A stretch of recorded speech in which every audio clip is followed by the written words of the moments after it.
Assalamu alaikum wa rahmatullahi wa barakatuh. Welcome to Unity FM 93.5. I am Shalina. So welcome to another show and another topic. With me, I have a very unique and extraordinary guest. I have Esherat and Qureshi. Assalamu alaikum, sister.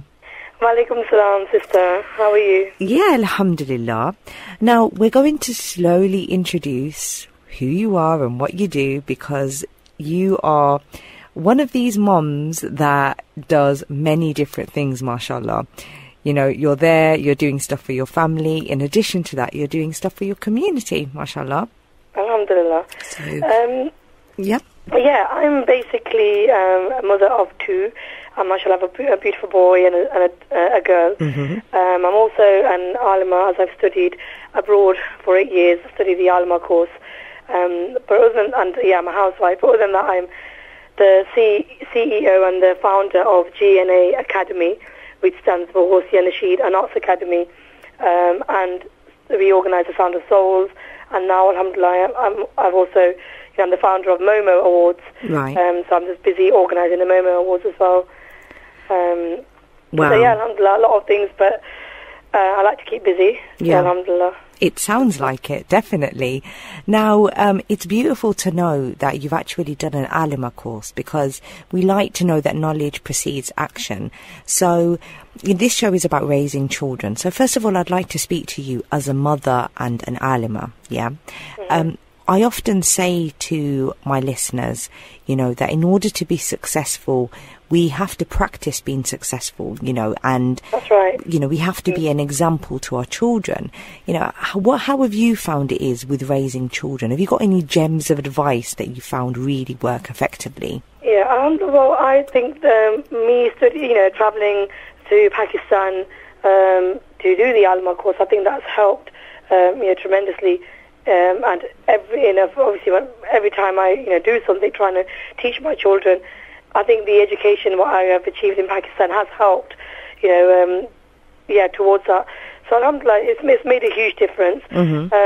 For me, it's all about just trying, making sure that I obviously spread the knowledge I have, teach my children the same information, the knowledge I have, and also just do my best. Alhamdulillah, bring them up to the try and make them the better, good Muslims, alhamdulillah, and teach them to be honest. For me, it's all about honesty, because if they are honest, then alhamdulillah, that will help them to protect them from other, doing wrong. Yeah. And it's all about just being honest and having good manners, respecting your elders as well as the youngsters. Some people obviously they emphasize a lot when they say respect your elders, but they don't really teach the children to also respect the youngsters, other children, but that for me as well is important. Yeah, how absolutely. They talk to youngsters as well, the children of their own age as well. So yeah.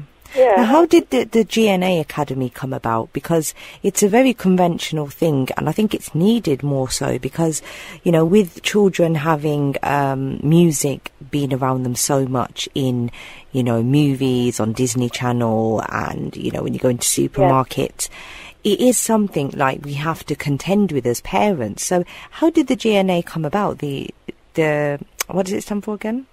GNA Academy stands for Hosea Nasheed and Arts Academy. Okay. Basically, my return to the UK was like a new horizon in my life and an opportunity to put my education and learning into practice. Mm-hmm. So, in Pakistan, alhamdulillah, I remember the first time I had a lot of interest in nasheeds, naats, to traditional classical genre, form of nasheeds. Mm-hmm. And I remember the first time I read a naat was around about the age of 14. Yeah. So when I obviously arrived back in the UK, having been introduced and versed, to nasheed, I decided, on pursuing it further by sharing my knowledge and providing a community I've been brought up in with the same privilege and teachings that I had. So in 2001, I set up my own organisation called the GNA Academy, which is an energetic and ambitious creative instigator for nasheeds and spiritual-based arts. Mm-hmm. So it highlights the immense talent and creativity Muslim artists bring to the industry. And I wanted to basically provide an alternative because we're always going to be attracted to music. Music plays a huge part in our life, so for me it was about if the children are going to listen to music, I would rather provide them an alternative than them listening, switching on the channels and listening to the mainstream, the Western culture music we have today. So, and obviously I thought they're only going to listen to positive music if an alternative has been provided to them. So, and that was the main, basically, inspiration. That was the main focus. So, alhamdulillah, and GNA Academy's got a great track record of mobilizing and refreshing enthusiasm and spirit, connecting and unifying communities in their work. Alhamdulillah, from that we've led on. We've moved on to the Sound of Souls, the National Nasheed Contest, which was about providing a platform to the youngsters, giving them a platform so they can, we can unite talented youngsters and give them the opportunity to showcase their talent. And like I said, it's about providing them a platform. Yeah. So you're a fast mover and a fast thinker, aren't you, mashallah? I mean, 2001, you was well ahead of the game, wasn't you, sis? Yeah, at that time there was nothing like this, to be honest. And so and like I said, because I had the interest myself performing nasheeds, I was invited to a lot of events, conferences to perform.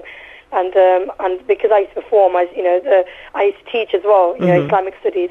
And then when the children, heard me perform, they just inspired me. They said, why don't you teach us? We would like to, learn the nasheed as well. And it just began from that, to be honest. It started from that, and then from that, alhamdulillah, there's a lot of interest. The nasheed industry's moved on now. We didn't really, there were not many nasheed artists, at that time. But now, alhamdulillah, you've got loads of nasheed artists, girls and boys, who are, interested in, recording their own albums and singles, and, mashallah, they're doing really well.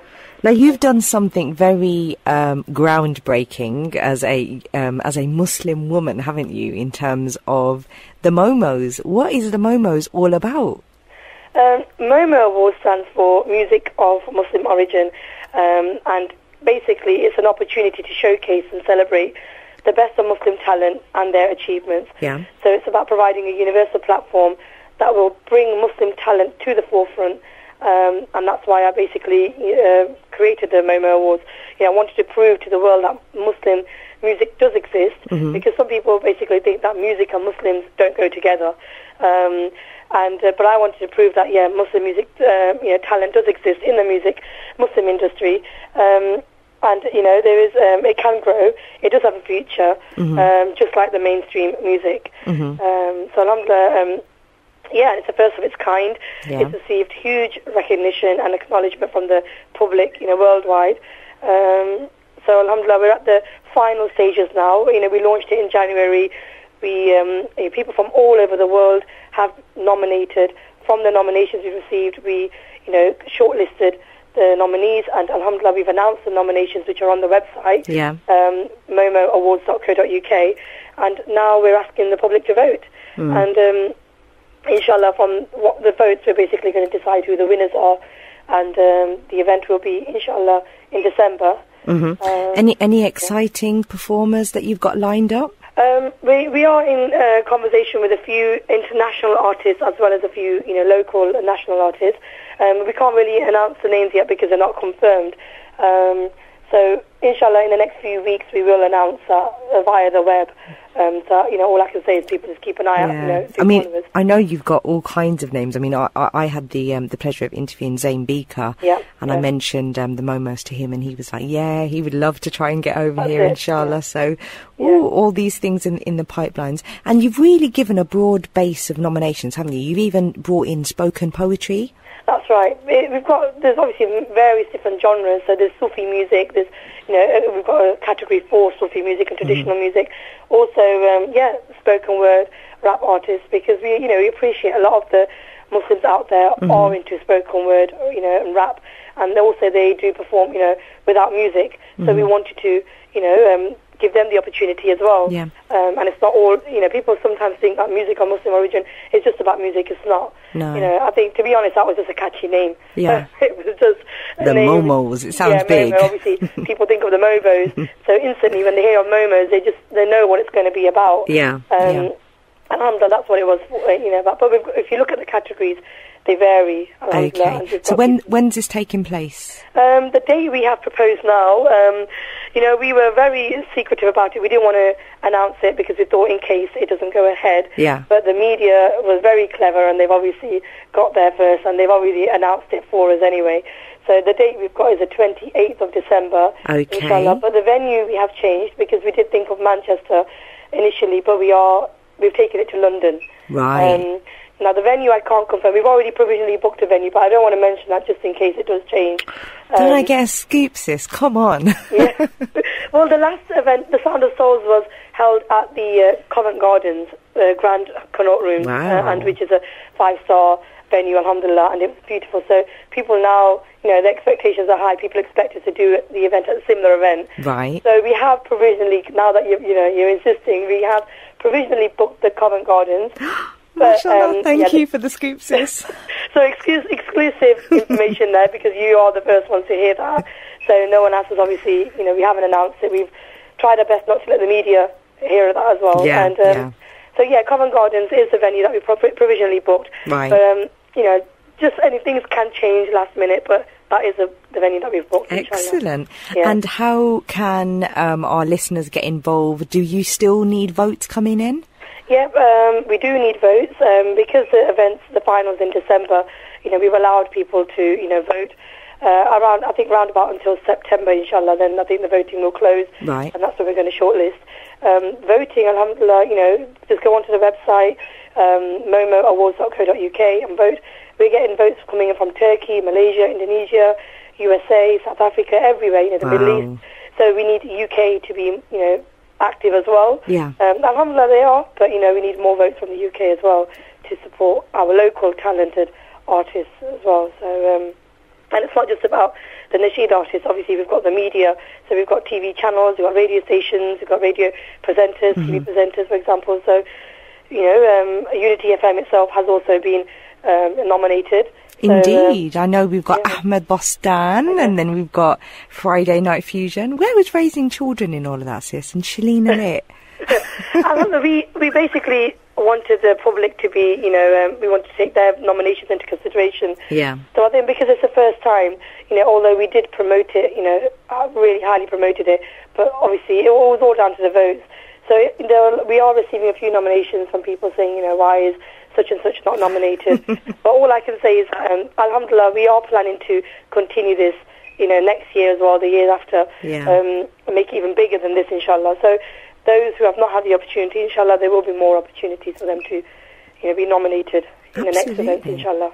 Well, it sounds really positive, especially the fact that the media have responded so well. You've been in quite a lot of mainstream media, haven't you, in the Middle East? Yeah, alhamdulillah, we've been quite fortunate.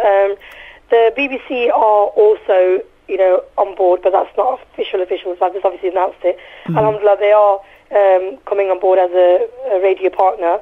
And also we have Reuters, which is a multinational, news agency. They've also come on board. They will be there on the night, interviewing the guests. They will be featuring the event, the award ceremony. They will be making a documentary, and then they will be sending that throughout the Middle East to Al Jazeera, CNN, France 24.